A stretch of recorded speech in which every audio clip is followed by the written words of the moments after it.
You dealt extensively with the differences between the East and the West in your career as a statesman, as an artist, as an intellectual professor.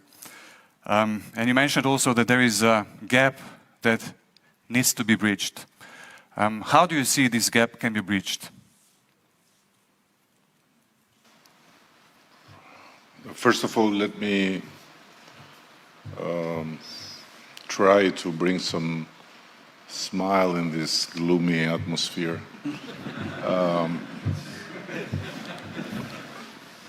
Because in the Balkans there is something that I think we should cherish a lot, that we can smile and laugh even in sufferance, which European Unionists are not able to do, really. Someone approached a Euro optimist and a Euro pessimist nowadays, and asked the Euro optimist what was his view of the enlargement. And he said Turkey will enter EU either under North Macedonian presidency or Albanian presidency. And then the Euro pessimist was asked, and he said, of course, they both will enter EU under Turkish presidency. So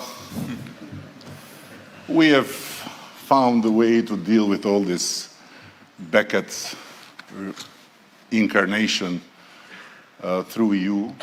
EU is our Samuel Beckett. We are waiting for Godot.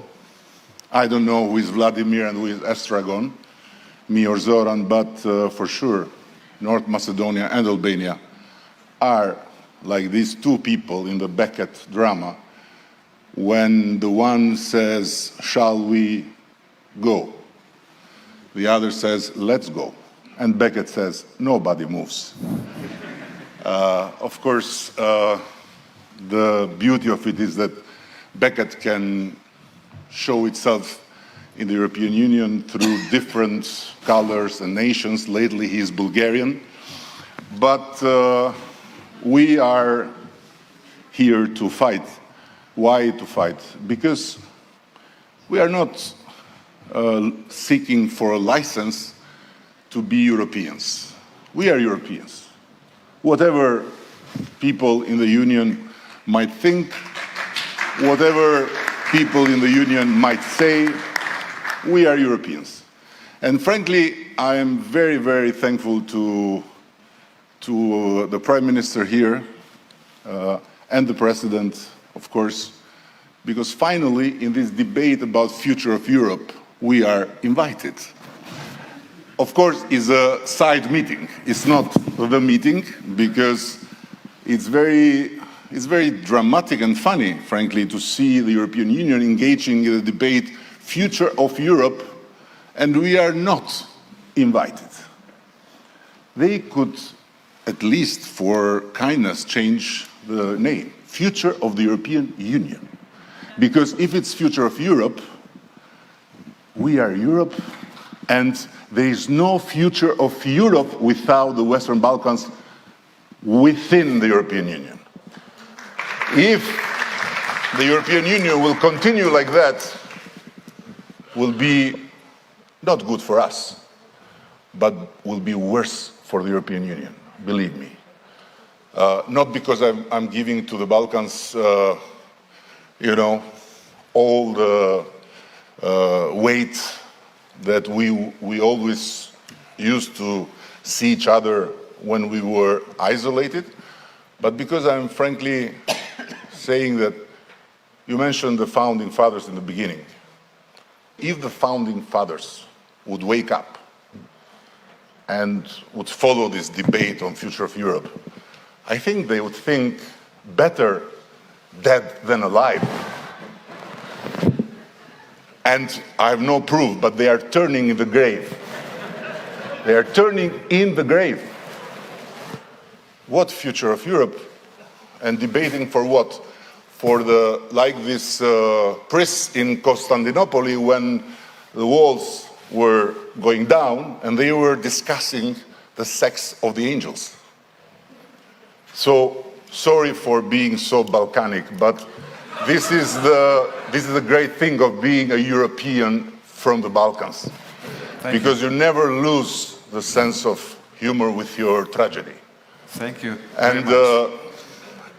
No, thank you. I've not finished because But you will have at to. least here in Slovenia, at least here in Bled, we can take some of the time they did not give us in the future of Europe debate for so long time. Okay, I'll finish with that.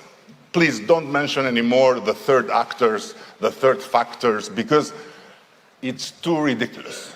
On one hand, they are saying to us, you love us? Good. They don't say we love you too. They say, you are important for us.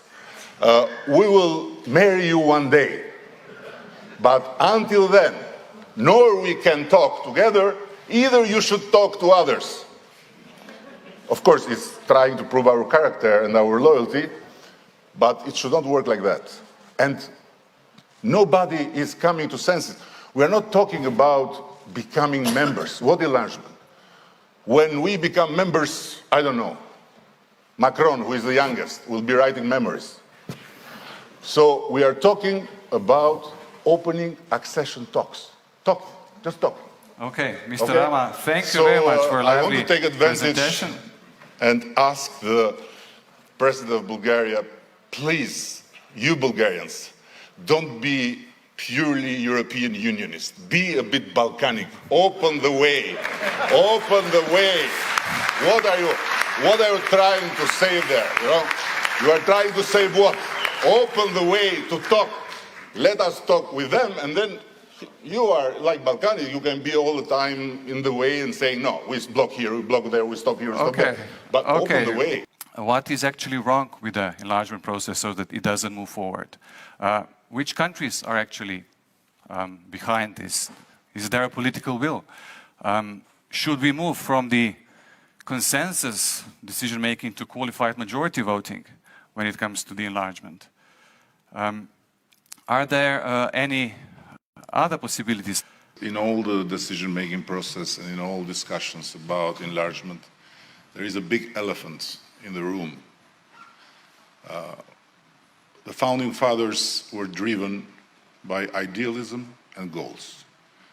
Now the driving is nationalism and polls. So when I say nationalism, I don't mean nationalist governments necessarily. I mean governments and leaders that are scared about nationalism in their own country, and then before speaking about any of us, they look at the polls. Because there is no other explanation that we seem to be too corrupt when there is an election coming in one country, and then after the election has ended, that country says, you are fine. But once we are fine with one country, there is another country that has elections, and so further. And I'm quite sure that after they finish their elections, the situation will be much more positive for North Macedonia, and hopefully they'll not be asked to change the name again in West Bulgaria. Thank you. Okay. Right, so